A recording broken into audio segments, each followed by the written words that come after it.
qu'est-ce que c'est que ActuPlus pour ceux qui découvrent ça? C'est la chronique qui vous permet de complémenter, si vous voulez, l'actualité. Soit on anticipe, soit on vous en parle le jour même. Et là, on anticipe un petit peu parce que c'est demain que ça se passera. Ça sera un anniversaire, le tunnel sous la Manche. Alors, l'amitié indéfectible entre le Royaume-Uni et la France, s'il vous plaît. Mais tout a commencé, Manuel, dans une cathédrale, comme vous allez nous le rappeler maintenant. Oui, la cathédrale de Canterbury. Nous sommes le 12 février 1986 et François Mitterrand et Margaret Thatcher signent le traité qui va changer la face de l'Europe avec ce que l'on n'appelle pas encore le tunnel sous la Manche, mais un lien fixe transmanche. C'est le nom à l'époque.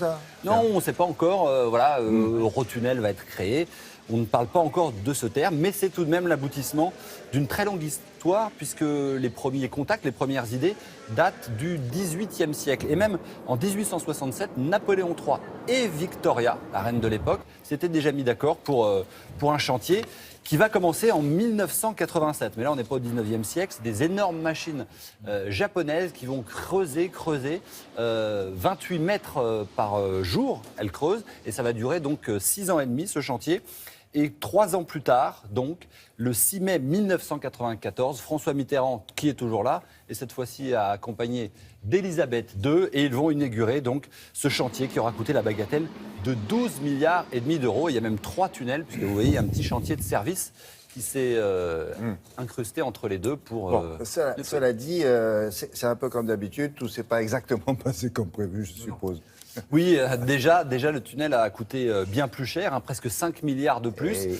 Le chantier a duré plus longtemps. On se souvient des petits porteurs, notamment, qui avaient laissé quelques plumes, des petits actionnaires.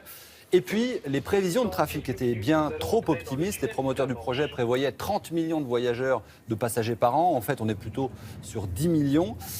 Mais tout de même, en 2009, ce monsieur avec un chapeau de forme a été le 100 millionième passager de l'Eurostar. Il a été fêté dignement en gare Saint-Pancras. 1 an de billets gratuits pour lui. Et aujourd'hui, on estime, en comptant les navettes qui transportent les camions et les passagers, les voitures, que 350 millions de personnes ont traversé le Channel sous la mer. On va en rester là. Quel est l'avenir de cet ouvrage? En ce moment, l'avenir, il est un peu triste. Le présent est un peu triste, parce qu'il y a beaucoup de migrants autour qui viennent, des centaines, parfois des milliers, qui essaient de monter dans les camions. Même certains tentent de passer à pied dans le tunnel.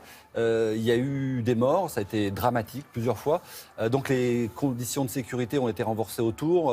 Eurotunnel a même inondé une partie des abords du tunnel pour empêcher que l'on y accède. Et puis le trafic augmente aussi, ça c'est plutôt une bonne nouvelle. Et l'ouverture du marché à la concurrence va lancer de nouveaux trains sur les rails, des trains allemands, puisque la Deutsche Bahn va ouvrir des liaisons entre l'Allemagne et l'Angleterre, donc avec leurs trains, avec ces trains. Merci beaucoup, Manuel, pour ce complément. Et vous entendrez parler de ça en détail, évidemment, demain pour les 30 ans.